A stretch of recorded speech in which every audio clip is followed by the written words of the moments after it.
Hello everyone, কেমন আছো সবাই? তো আমার মিনি ব্লগে তোমাদের সবাইকে আবার স্বাগত জানাই। তো বিকেলবেলা বেরিয়ে পড়লাম ফুচকা খেতে। তো ফুচকা খেতে কোথায় যাব একটু পরেই তোমরা জানতে পারবে। তো আর এই দেখো, এদিকে আকাশটা কি সুন্দর না? আজকে ওয়েদারটা দারুণ, পুরো আকাশটা যেন নীল হয়ে আছে। তো আমি আর আমার ননদ আজকে বেরিয়ে পড়লাম। তো এটা আমার বাড়ির সামনে রাস্তা, তোমরা তো অনেক ভিডিওতে দেখেছো।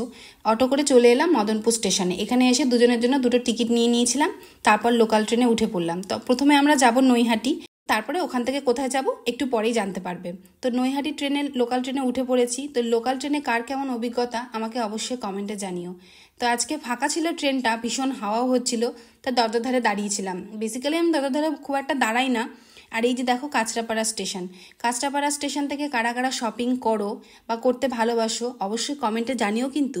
তারপর আমরা চলে এলাম স্টেশনে, নৈহাটি স্টেশনে। আর ওই যে দূরে ঢুকছে আমাদের ব্যান্ডেলের ট্রেন। হ্যাঁ, আজকে আমরা যাব ব্যান্ডেলে। তো ব্যান্ডেলেই যাব ফুচকা খেতে। তো ট্রেনটা একটু পরে ছাড়বে, খুব গরম লাগছিল বলে একটা জল নিয়ে নিয়েছিলাম। তো ট্রেনটা একটু পরে ছেড়ে দিল। আর আজকে ট্রেনটা না এত ফাঁকা ছিল। আর এই যে দেখো গঙ্গাটা কি সুন্দর না? আর এত সুন্দর হাওয়া হচ্ছিল, কি বলবো, দারুণ লাগছিল। মানে ট্রেনটাও ফাঁকা ছিল, ইচ্ছে মতো বসে বসে ছবি তুলছিলাম, ভিডিও করছিলাম, বেশ ফাঁকা ছিল, খুবই ভালো লাগছিল। আর এর পরের স্টেশনটা পড়বে হুগলিঘাট, হুগলিঘাটের পরেই ব্যান্ডেল। তো হুগলিঘাটের আগে এই গঙ্গাটা পড়ে, খুব ভালো লাগে। যাই হোক, বলতে বলতে চলে এলাম ব্যান্ডেল স্টেশনে। এখানে না ট্রেনটা ভীষণ সামনে দাঁড় করিয়েছিল, তো আমাদেরকে অনেকটাই মানে পেছনের দিকে হেঁটে আসতে হয়েছিল। তো যাই হোক, এখান থেকে বেরিয়ে গেলাম আমরা 1 নম্বরে। ওখান থেকে চলে এলাম অটো স্ট্যান্ডে। অটো স্ট্যান্ডে এসে প্রচণ্ড গরম লাগছিল। তারপরে একটু পরে অটো ছেড়ে দেওয়ার পরে আমরা চলে এলাম জিডি রোডের ওখানে ট্রেন্সে। তো ট্রেন্সে এসে এই সামারের টপগুলো দেখছিলাম। এই টপটা বেশ ভালো লাগছিল, তো এটা আমি নিইনি, পরে অন্য একটা নিয়েছিলাম। তারপর ওখান থেকে শপিং করে বেরিয়ে রাস্তার এই পারে এসে দাঁড়িয়েছিলাম, যে রাস্তার ওই পারে যাব বলে। এত জ্যাম ছিল যে মানে রাস্তাটাই ক্রস করতে পারছিলাম না। তো যাই হোক, তো এত দূরে আসা যে কারণে, সেটা হলো সেই ফুচকার দোকানটা। দেখো কি সুন্দর না, ছোট্ট একটা দোকান। এখানে ঘুগনি বিক্রি করে, সামনে ঘুগনি রান্না হয়। আর এটা হচ্ছে তার ভেতরে। এখানে 3টে স্ট্যান্ড টেবিল আছে, এখানে সবাই দাঁড়িয়ে দাঁড়িয়ে খায়। তুমি চাইলে চেয়ারও দেবে ওরা, অসুবিধা নেই। ছোট্ট একটু দোকান, খুব সুন্দর। আর এই যে ওদের মেনু কার্ড, এখানে বেশ প্রাইসগুলোও মোটামুটি ঠিকঠাকই লাগে আমার। তো এখানে আমি আমার ননদকে বলছিলাম, কারণ আমি এর আগে অনেকবার এসেছি, ওকে ফার্স্ট টাইম নিয়ে এলাম, ও কখনো আসেনি, তাই এখানে বলছিলাম যে কি কি পাওয়া যায়। এখানে মোটামুটি সবই পাবে, তোমরা মেনু কার্ডটা একবার দিয়ে দিয়েছি ভিডিওতে, তোমরা দেখে নিতে পারবে। তো তোমরা যারা ব্যান্ডেলে থাকো তারা হয়তো এই দোকানটার সাথে অনেক পরিচিত।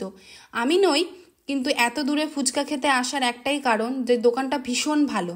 তো যাই হোক, গল্প করতে করতে চলে এলো আমাদের জল ফুচকা। তো এখানে 3 রকমের জল দেয়, একটা পুদিনা, একটা একটু মিষ্টি মিষ্টি, আর একটু ঝাল ঝাল। খেতে খুব টেস্টি। মানে যারা তোমরা ফুচকা খেতে ভালোবাসো, মেয়েরা মেয়েরা কেন, আজকাল ছেলেরাও ফুচকা খেতে প্রচুর ভালোবাসে।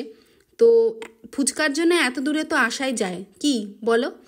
তো সেজন্যই এত দূরে আসি, মাসে একবার হলেও আসি। তো যাই হোক, তারপর একটা পাপড়ি চাট নিয়ে নিয়েছিলাম, এটাও খেতে খুব ভালো। আর এই দোকানটা না আমার ভালো লাগে একটাই কারণে, ভীষণ হাইজিন মেনটেন করে। ছোট্ট একটা দোকান, ভীষণ পরিষ্কার, আর মানে এত সুন্দর টিপটাপ, তোমরা তো দেখছোই, খুব ভালো লাগে। তো যাই হোক, ওখান থেকে বেরিয়ে গেলাম ফুচকা খেয়ে। তারপরে একটা চলে এলাম একটা রেস্টুরেন্টে। এখানে এসে আমরা কি নেব না নেব বুঝতে পারছিলাম না। এখানে ওয়েট করার একটাই কারণ, প্রীতমের এখানেই অফিস। তো অফিস থেকে বেরিয়ে গেছে, তো এখানে এসে আমাদের সাথে মিট করবে। তো ওই রীতিমতো চলে এলো, তো বলছিল কি নেবে তাড়াতাড়ি বলো, আবার তো ট্রেন ধরতে হবে, বাড়ি ফিরতে হবে। তো আমরা এখানে ম্যাঙ্গো পেস্ট্রি খেয়েছিলাম, খুব একটা যে ভালো লেগেছিল তা না, আমার কাছে মিয়ামারি বেস্ট। যাই হোক, ট্রাই করলাম, তোমাদেরকে জানালাম। তো তারপর ওখান থেকে খাবার নিয়ে আমরা বেরিয়ে পড়লাম। তো এখানে বসে আছি। ঘোরা হয়ে যাওয়ার পর যখন বাড়ি ফিরছিলাম, তখন মনটা কেমন খারাপ খারাপ লাগে, যে আবার কবে ঘুরতে বেরোতে পারবো। যাই হোক, এভাবে বাড়িতে চলে এলাম। আর ওই দোকানটা থেকে আমরা নিয়েছিলাম চিকেন স্পাইসি রোল। যাই হোক, বাড়ি এসে সেটাকে মাইক্রোওভেনে গরম করেছিলাম। খেতে খুব একটা ভালো লাগলো না, নামটাই শুধু হচ্ছে স্পাইসি চিকেন রোল, স্পাইসি তো কিছুই পেলাম না। আর সাথে একটা কোল্ড ড্রিঙ্কসও নিয়েছিলাম। তো এগুলো খাওয়া খুব একটা শরীরের জন্য ভালো না, বাট মাঝে মাঝে কি করব, মন তো চায়, তাই জন্য খেয়ে ফেলি। তো আজকের ব্লগটা কেমন লাগলো অবশ্যই প্লিজ আমাকে কমেন্ট করে জানিও তোমরা। তো দেখা হচ্ছে পরের ব্লগে। তো সবাই ভালো থেকো, গুড নাইট, টাটা।